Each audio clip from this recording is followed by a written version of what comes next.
Alrighty, back cutting on fence rows today. This is one of the fields I rent, so unfortunately we can't do a clean out like what we did on that first field. Basically just take some limbs off and some of the small scrub at the bottom.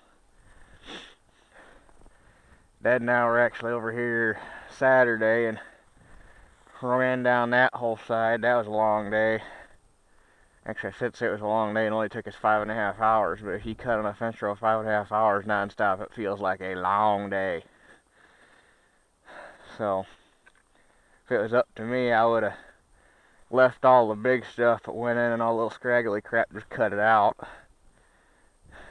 But I also, not only I couldn't do it because that's not what the landlord wanted, but that fence line is sitting right on the property line, so I'd have had to get permission from that person over there to cut on their side, and it just would have been a big old hassle. So basically, anything low enough to reach with the pole saw, we just shaved it off, and it actually made a big difference. And it was hard to believe. There was, where I chisel plowed up to on that fence line was basically because I physically couldn't get any closer to it because the branches were hanging out that far, and there was spots where you could have parked two of them 1600s right side by side. That's how far out the branches had grown. And then right, that big goofy looking menagerie right there is a big box elder. Not only had those branches grown out that far, but they were also hanging down and touching the ground. And now we got that thing the words up in the air, probably 15 feet or so.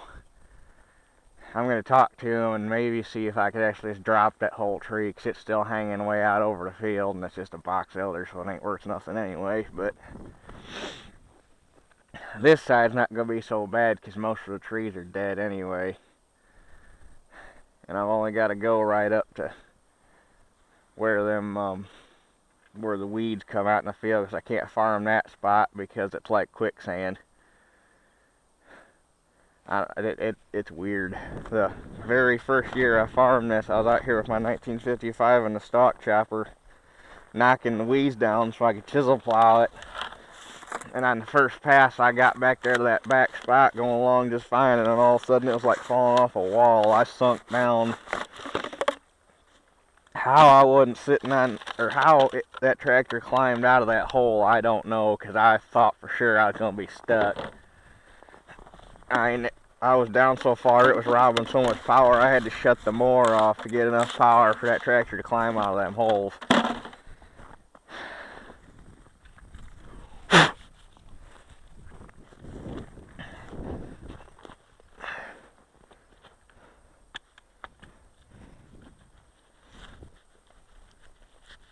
Come on, go in there.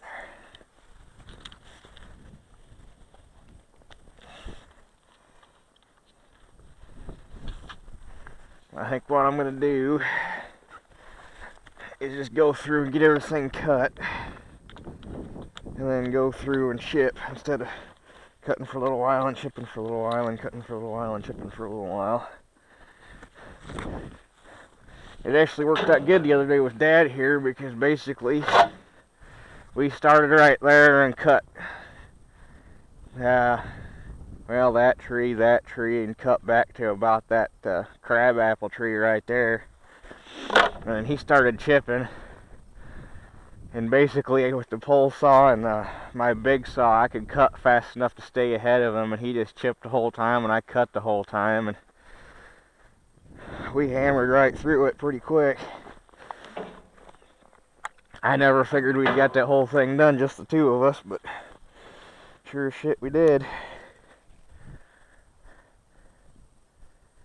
What I'd really like to do is talk to the guy into taking out that little patch of trees right there, because it's all junk too. It's crab apple, and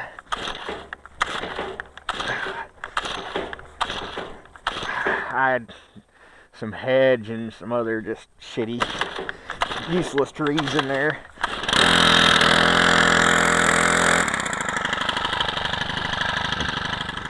I've been working on them. So far I haven't been able to get them to do it, but maybe one of these days.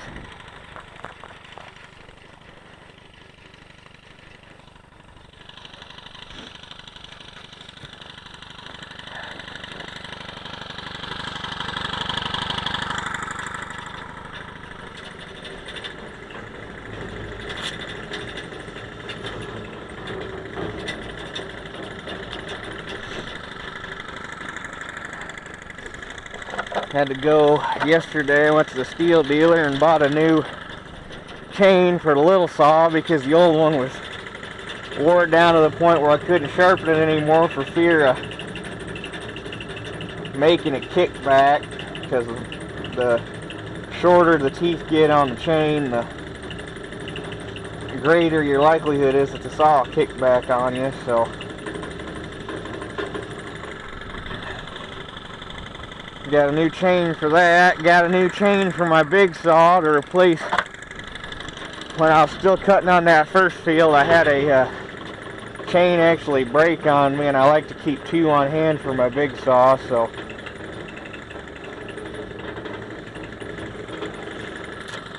got a new one for that. While I was there, I did a little window shopping. They had a Stihl MS661 sitting there on the shelf. Man, that's a big saw.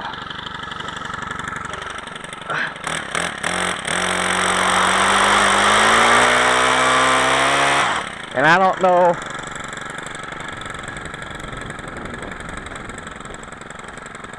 if they're making them different or what, but even for as big as that saw was, it wasn't really all that heavy.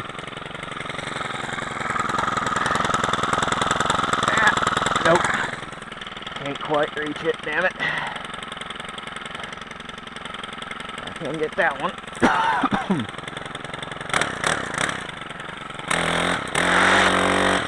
Come on.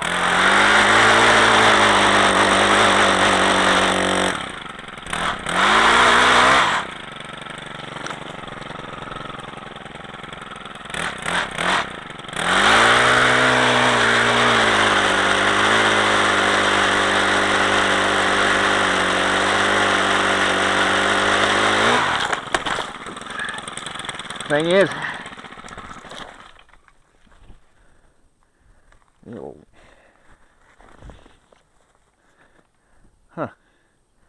actually spun the head on the shaft.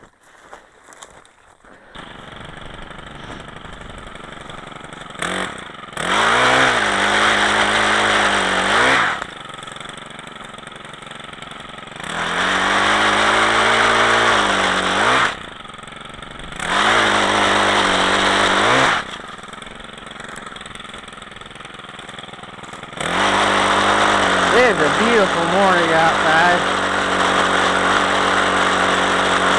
Cold, but it's nice out.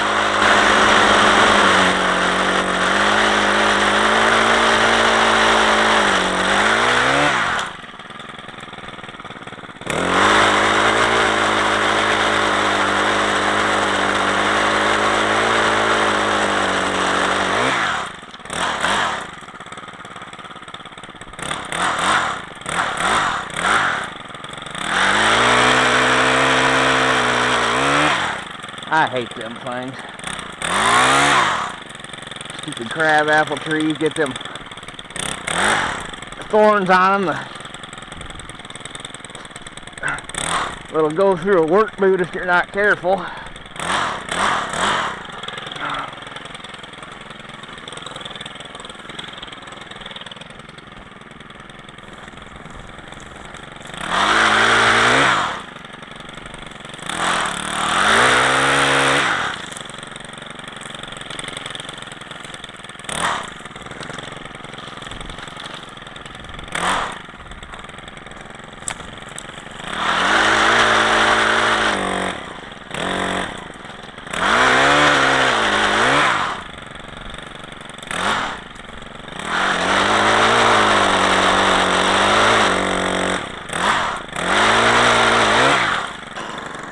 Alrighty, I basically got everything I need the pole saw for, I think.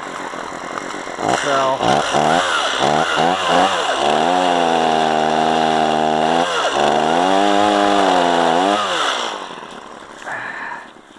now time to go through and get all the little piddly crap.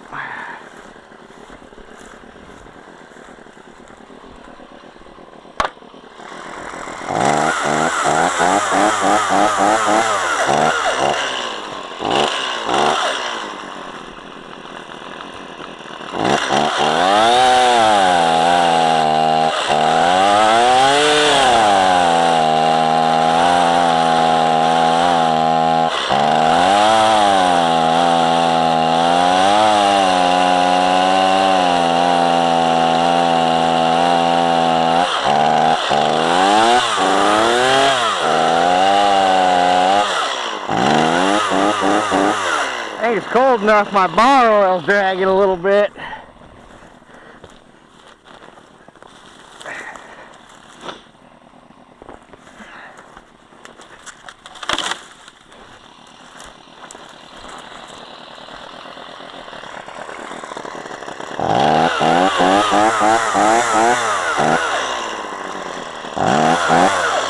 Plus this new chain bites real good, so it's probably pulling hard on top of it.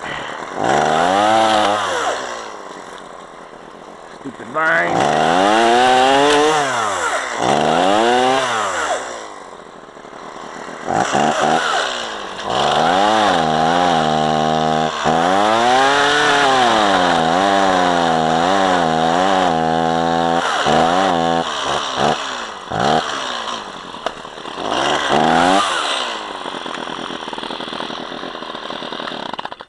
If I back that chain off a bit.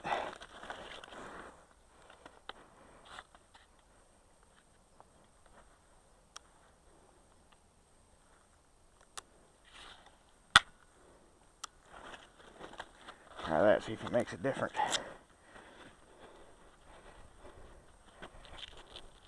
I don't know if it's just so sticking cold out or what, but the pulse saw didn't want to run right neither. I know it ain't the fuel because it's the same fuel we were running it on the other day and didn't have a problem.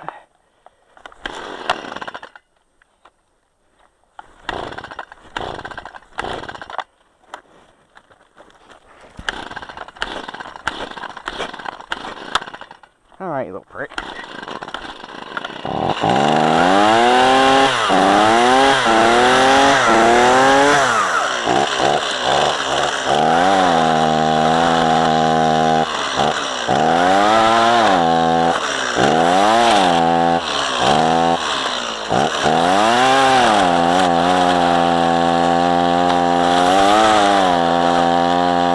What the hell?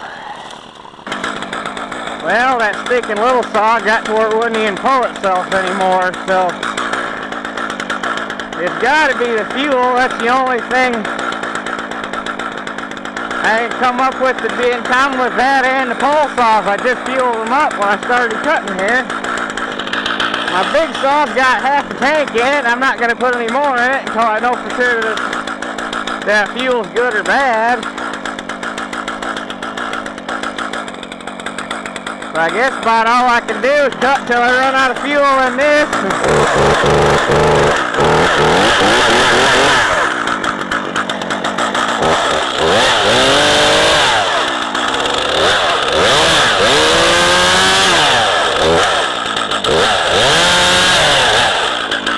The part that makes absolutely no sense is that saw right there. It's got fuel out of that can that I put in it on Saturday. So I don't know, I'm stumped.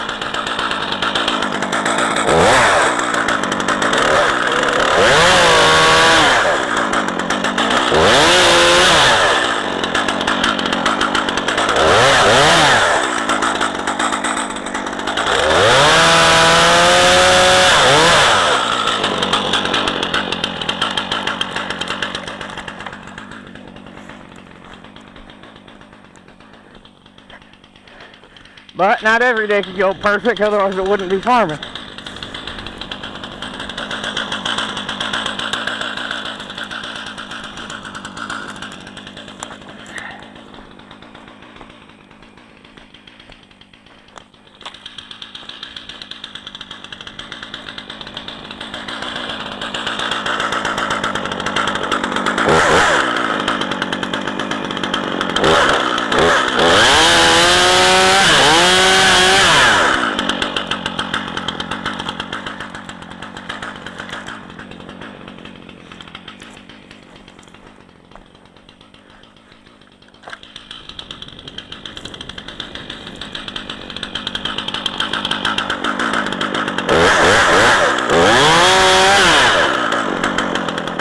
that's rotten.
Well, my big saw literally had just enough fuel to finish up. It choked out right as I fell through the last cut on the dead tree down there. So I got lucky on that one. I'm almost convinced now that it's that. I mean, I don't know how, but something's got to be wrong with that fuel. It's a fresh tank too, 91 octane with steel oil in it, so hell if I know. Get done here, I have to run everything home, and I'll have to go home and mix up another. We got a gallon can, I'll mix that up with fuel. I got to come back over here because 2 fields over I farmed 2, and there's 1 tree I got to drop over there. Get that done yet today, and then tonight I'll screw with that and see if I can't figure out why the heck they were running so rough. But it's got to be the fuel. The telltale will be if I mix up that new can and then I'll pour out what's in there and dump some new fuel in them and let them run for a few minutes and suck the new fuel through it. Hopefully that takes care of the problem. If not, I don't know.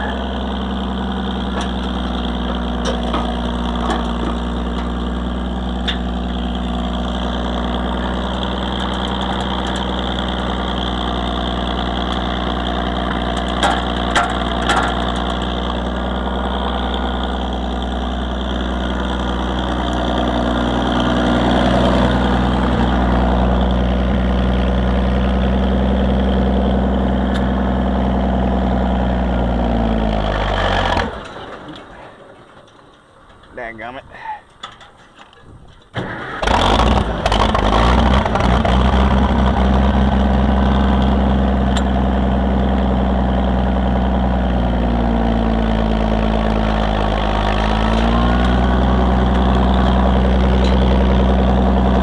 Did figure out the problem with this too. I was reading on YT Mag, there was a guy posted down there had a 1655 gas, did the same thing. Bunch of guys replied, I guess the 1600, the 1650, and the 1655 gassers were all known for doing that in cold weather. And it ain't doing it yet, but I'll show you after I run it for a while. This thing will get the whole coordinate and part of the manifold will ice up when you're running it real hard. And I guess Oliver offered what they call a cold weather kit, which was there was a shield went on the manifold and had a tube that ran over the air intake, so it pulled warm air off the exhaust, sucked down through the carburetor to prevent it from icing up, and that was supposed to take care of the problem.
icing, it's going to get even worse, but it's starting to do it.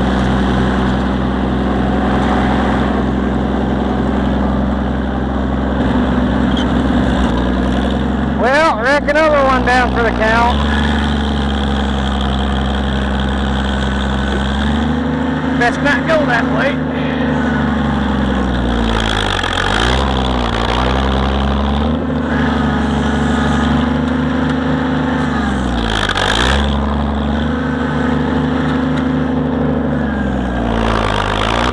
It warmed up quite a bit, so the ground's starting to unfreeze. Not that it was froze all that good to begin with. Well, probably a good thing I'm done. It's about time to be getting out of here before I can't get out of here.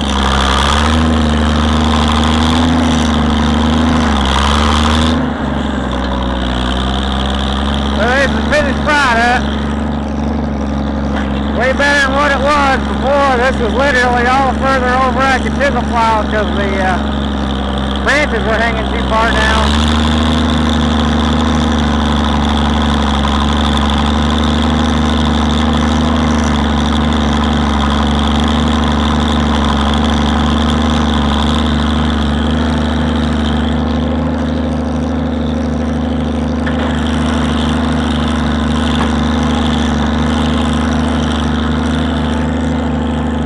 Don't know what the heck I'm going to do with that mess, but I'll clean that up eventually.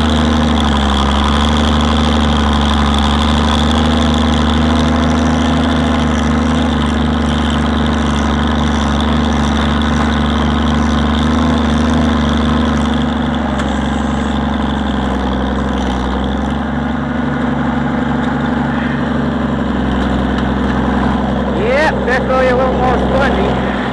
When I first pulled in here, I wasn't hardly leaving a mark. Now the ground's moving, so in order to pull out of here, I have to do it hard and fast. But that does it for this field, so go home and get some fuel and come back and chop that tree down on the other field. Alright, this is go pretty quick. All I gotta do is drop that tree, chip the small stuff, and then he's going to cut the big stuff up for firewood. So I got mixed up new batch of fuel. So hopefully we'll see what that does. I only bothered to bring my big saw over here for this because, well, there ain't really any point in bringing anything else.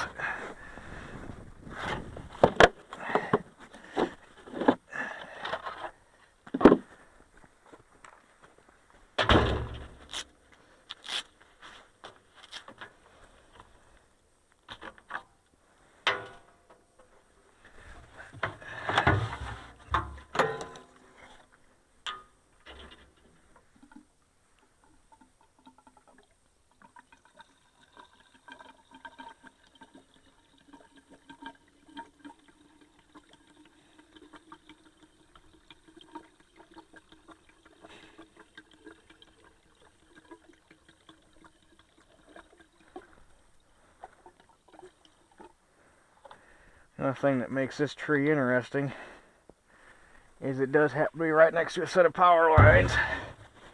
But luckily it's leaning away, so just have to pay attention and hopefully everything will go okay.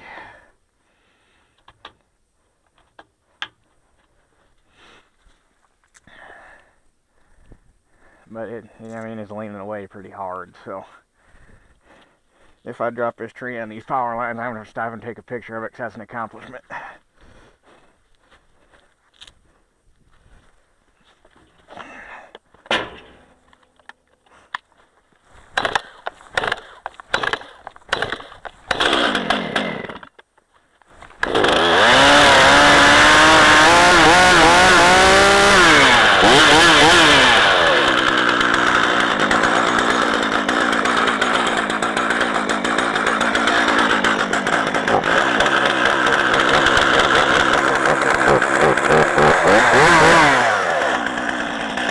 Well, it ain't falling on its ass, so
Shazam!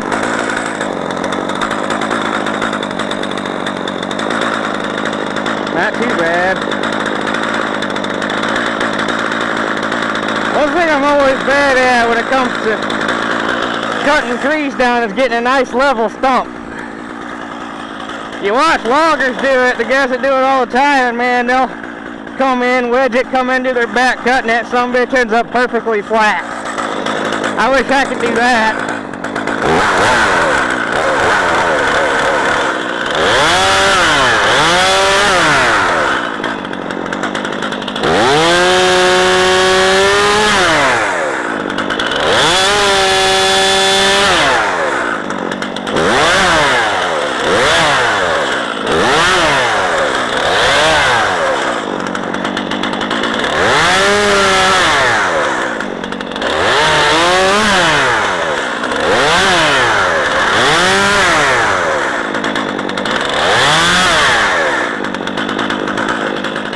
Well, that project's done.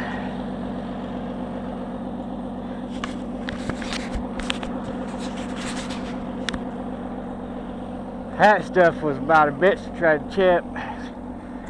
I've never seen a tree grow at 90-degree angles before, but sure as shit, that one was.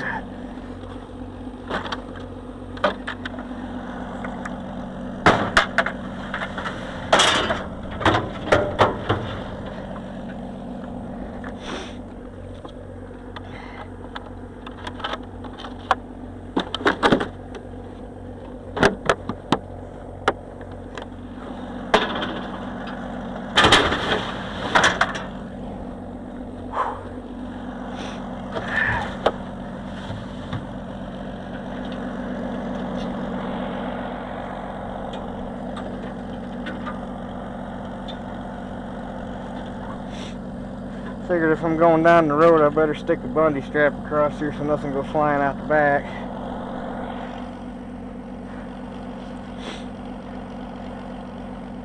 That'll make farming this corner a whole lot easier.